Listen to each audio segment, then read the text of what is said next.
Hello, welcome to Microfiche Microphone. I'm Micah, and on this channel we look at microfiche from the past, or old newspaper articles in the public domain. We look at them with our modern eyes, our modern perspective, and see what we can learn from them.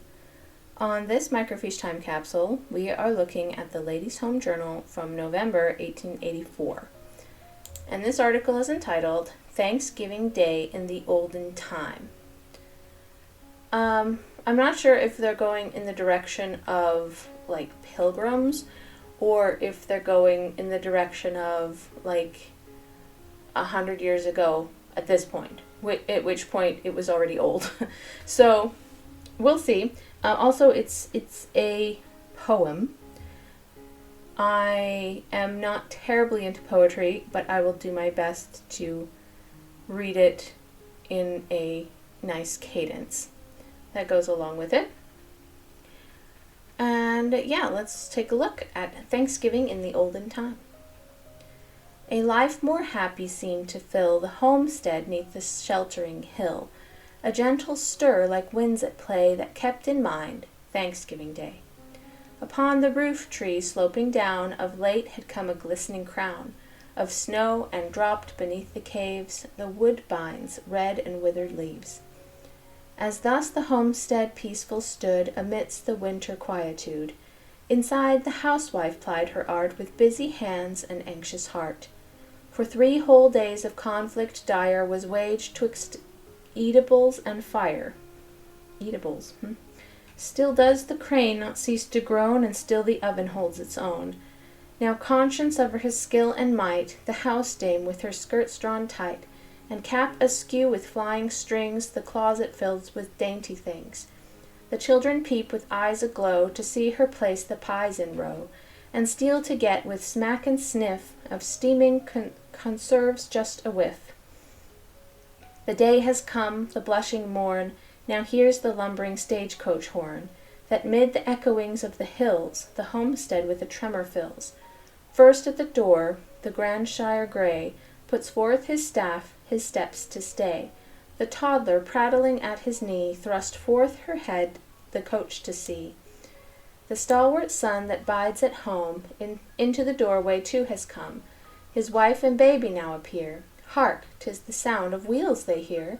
The stage at last with stately sweep come rounds the curve, and from it leap the schoolboy sons who left the farm, and meet the group with greetings warm. Quick bouncing at the prick of goad, a pillioned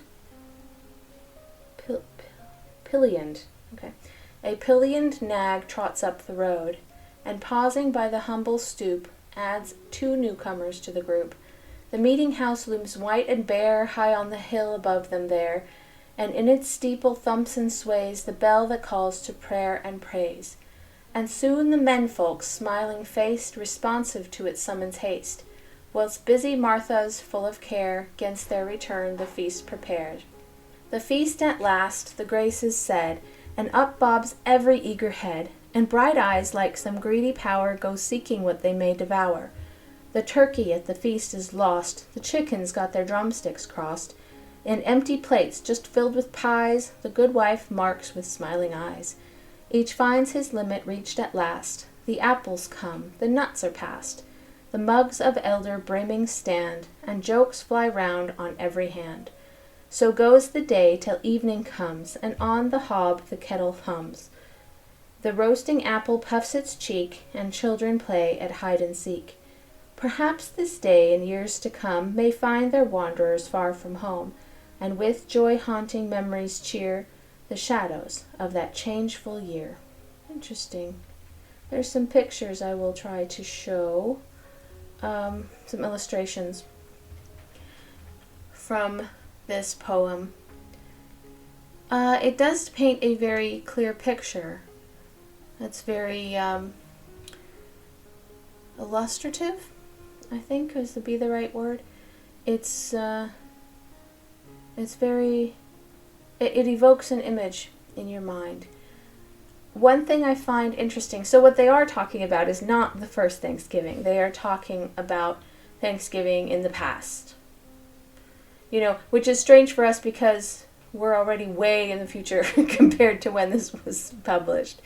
This was published in 1884, and so they're looking in the past of their time to, I don't know, like 1800. And I'm just guessing. It doesn't actually say. And I'd have no personal way of figuring it out.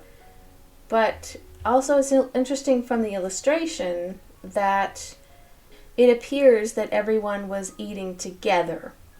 That all of the people in the area, in the village, were eating together. I don't know if they really were. I also find it very interesting that they specifically said that the men ran off when the bells rang so they could go to church. And the women had to finish all the cooking. I understand that it's that traditional role of women cook and the men, go off to war and do other things, go hunt and things like that. But I feel like that kind of an occasion, that's kind of really not fair. Because if all of the men are off into church and all of the women are home cooking, that's a big job to give to the women without allowing them the leisure time of sitting down at church if they wanted to. So, sexism, hey, it's part of the past, but I did not know that that was part of the Thanksgiving celebration, so that surprised me a bit. Anyways, I found that quite interesting, though. What struck you the most? Was it about the food? Was it about the atmosphere? Was it about the preparations? Was it about the people? What struck you the most on this article? Just let me know in the comments below. I really like how well it paints the picture. The blushing morn, the day has come. Now here's the lumbering stagecoach horn, that mid the echoings of the hills the homestead with a tremor fills.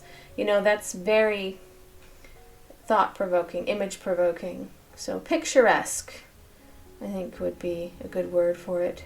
I just really like how descriptive it is.